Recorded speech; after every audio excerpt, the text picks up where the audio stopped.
Hello, and welcome to the 2-Minute Business Watch. I'm Senior Vice President of Government Affairs, Jonathan Buxton.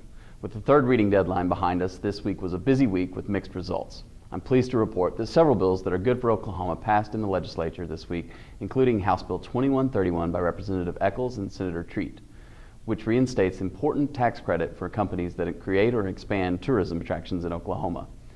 The aerospace industry also got great news this week with the passage of House Bill 1839 by Appropriations Chairs Osborne and David.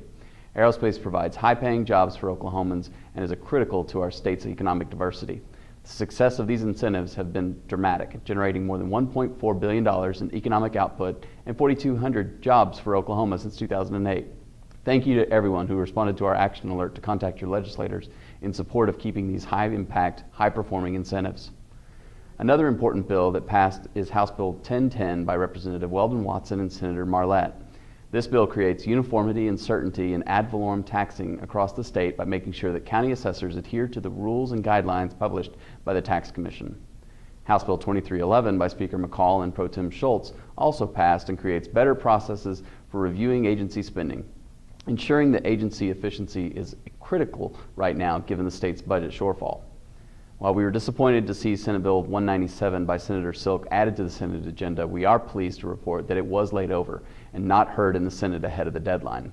Thank you to all of you who responded quickly to our action alert to oppose this bill, which would have allowed discrimination against customers based upon their marriage, lifestyle, or behavior.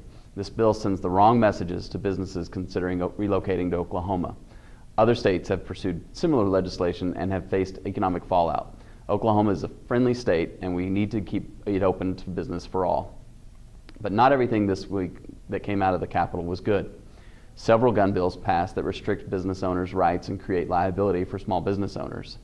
House Bill 1570 by Representative Echols and Senator Holt would have limited the scope of legal discovery by keeping it proportional to the claims and defenses at issue.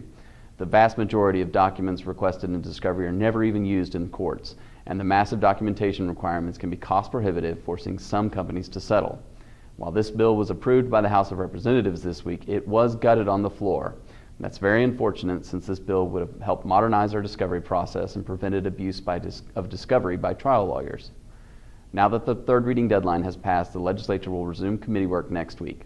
So watch for more updates, and thank you for watching this week's 2-Minute Business Watch. Have a great weekend.